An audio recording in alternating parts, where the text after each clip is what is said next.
এই সেটআপটি হচ্ছে গিয়ে একটি গুরামি ফিশের সেটআপ। যে সেটআপটি তৈরি করতে কিন্তু আমি এখানে অনেক কিছু ব্যবহার করেছি, যেমন বগুড, হোয়াইট স্যান্ড, তারপর কিছু কালো কালো পাথর এন্ড একটা অ্যাকুরিয়াম। আর এই বগুডটা কিন্তু অনেক বেশি এক্সপেন্সিভ, যার কারণে কিন্তু ট্যাঙ্কের লুকটা আরো বেশি সুন্দর হয়েছে মাশাআল্লাহ। আর এই ট্যাঙ্ক সেটআপটি তৈরি করতে আমার কত খরচ পড়লো তা কিন্তু আমি একদম ভিডিও লাস্টে দেখাবো। প্লাস এখানে আমি কোন কালারের গুরামি মাছটা ব্যবহার করব সেটাও কিন্তু একদমই ভিডিও লাস্টে দেখাবো। আর হ্যাঁ, এই সেটআপটা কিন্তু অনেক বেশি সুন্দর হয়েছে, একদম লো বাজেটের ভিতরে, যা কিন্তু অনেক বেশি সুন্দর মাশাআল্লাহ। তো চলুন আমরা বেশি কথা না বলে মূল সেটআপটি শুরু করে ফেলি। তো ভিডিও শুরু করার আগে আপনাদের সাথে কিছু কথা বলে নিই। আপনারা যারা আমার কাছ থেকে মাছ নিতে চান তারা কিন্তু অবশ্যই আমার হোয়াটসঅ্যাপ এন্ড ফেসবুক পেজে যোগাযোগ করবেন। প্লাস অ্যাকুরিয়ামের A to Z অ্যাক্সেসরিজও আমাদের কাছে পেয়ে যাবেন। তো অর্ডার কনফার্ম করতে এখনই কিন্তু ফেসবুক পেজ বা হোয়াটসঅ্যাপে আমাদের সাথে যোগাযোগ করুন। তো সেটআপটি তৈরি করার জন্য আমরা এখানে প্রথমে সুন্দর একটা কিউব ট্যাঙ্ক নিয়ে নিয়েছি। এটা কিন্তু বেশ বড় সরই, একদম ছোট না। তো এটাকে আমরা সুন্দরভাবে এক জায়গায় বসিয়ে নিলাম। এরপর হচ্ছে আমরা এখানে একটা বগুড ব্যবহার করব। এটা কিন্তু অনেক বড় একটা বগুড, আর এটা কিন্তু অনেক বেশি এক্সপেন্সিভ। আপনারা এটা শেপ দেখে বুঝতে পারছেন যে এটা কিরকম হবে। তো এটাকে আমরা অ্যাকুরিয়ামের ভিতরে প্রথমে বসানোর চেষ্টা করেছি, কিন্তু এটা তো বসবে না, আগে কিন্তু বালি দিতে হবে, যার কারণে কিন্তু আমরা প্রথমে এখানে বালু দিয়ে দিব। আর আমরা এখানে কিন্তু সাবস্ট্রেট হিসাবে এই হোয়াইট স্যান্ড আর কালো পাথর মিক্স করা বালুটা ব্যবহার করব। তো এটাকে আমরা সুন্দরভাবে অ্যাকুরিয়ামের তলায় দিয়ে দিতেছি।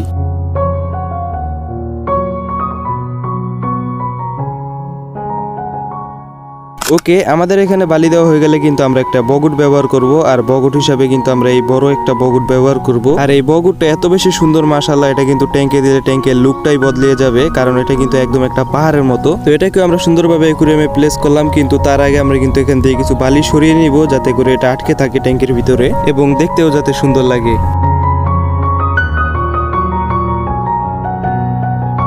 বগুড়টা কিন্তু আমাদের বসানো হয়ে গেলে আমরা এবার চারপাশে কিছু পাথর দিয়ে দিব, যাতে করে বগুড়টা আরো বেশি সুন্দর লাগে দেখতে পাথরগুলোর কারণে। তো চলুন আমরা পাথরগুলো দিয়ে দেই ট্যাঙ্কের ভিতরে।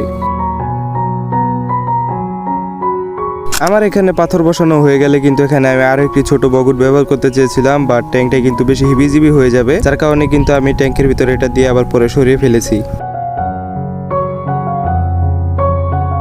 তো অ্যাকুরিয়ামটিকে সম্পূর্ণভাবে সেটআপ করার পর আপনারা দেখতেই পাচ্ছেন যে ট্যাঙ্কটা কত বেশি সুন্দর হয়েছে মাশাআল্লাহ। আর সবচেয়ে বেশি সুন্দর হয়েছে এই বগুড়টার কারণে, কারণ বগুড়টা কিন্তু দেখতে অনেক বেশি সুন্দর, যা কিন্তু ট্যাঙ্কের লুকটা একদমই ফুটিয়ে তুলেছে।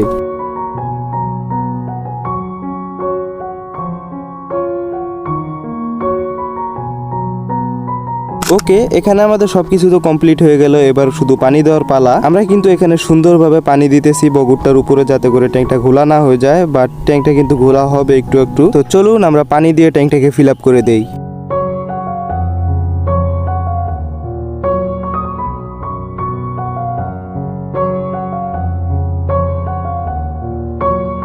ওকে, আমাদের এখানে কিন্তু সম্পূর্ণ ট্যাঙ্কটি ফিল আপ করা হয়ে গেল পানি দিয়ে। এখন কিন্তু ট্যাঙ্কটা একটু ঘোলা। তো চলুন এখন আপনাদেরকে আমি দেখাই যে আমি আসলে এই ট্যাঙ্কে ছাড়ার জন্য কি কালারের গুরামি এনেছি। তো আমি এখানে এনেছি হচ্ছে গিয়ে এক পেয়ার অরেঞ্জ কালারের গুরামি, যেটা কিন্তু দেখতে বেশ সুন্দর। তো এটা কিন্তু মূলত আমি যখন অ্যাকুরিয়াম শপে গিয়েছিলাম মাছ কেনার জন্য, তখন কিন্তু এই দুইটা মাছ দেখে আমার অনেক বেশি পছন্দ হয়ে গিয়েছিল। তো ভাবলাম কেন না এগুলো দিয়ে একটা সেট আপ করি এবং আপনাদের মাঝে শেয়ার করি। তো এটাকে কিন্তু আমরা সুন্দরভাবে আমাদের কাঙ্ক্ষিত ট্যাঙ্কের ভিতরে কিন্তু অ্যাক্লিমেশন করার জন্য রেখে দিলাম।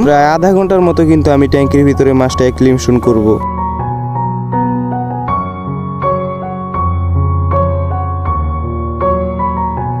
তো প্রায় আধা ঘন্টা পর কিন্তু আমি এখানে সুন্দরভাবে মাছগুলোকে আমার ট্যাঙ্কের ভিতরে ছেড়ে দিতেছি একটি একটি করে। আর আমি কিন্তু এটা হাত দিয়েই করতেছি, কারণ হচ্ছে গিয়ে পানি কিন্তু অ্যাকুরিয়ামে দেওয়া যাবে না। তো আপনারা দেখতেই পাচ্ছেন যে আমি এখানে দুইটা মাছকে ছেড়ে দিয়েছি, আর মাছগুলো মাশাআল্লাহ কত বেশি সুন্দর। এই মাছগুলো কিন্তু অনেক স্টেজে ছিল, তবুও কিন্তু এদের কালার কোয়ালিটি একটু ড্রপ করেনি। তো ট্যাঙ্কটা কিন্তু আপাতত একটু ঘোলা, পরের দিন আশা করি অনেক বেশি ক্লিয়ার হয়ে যাবে। তবুও আপনারা একটু এই ভিডিওটা উপভোগ করতে থাকুন।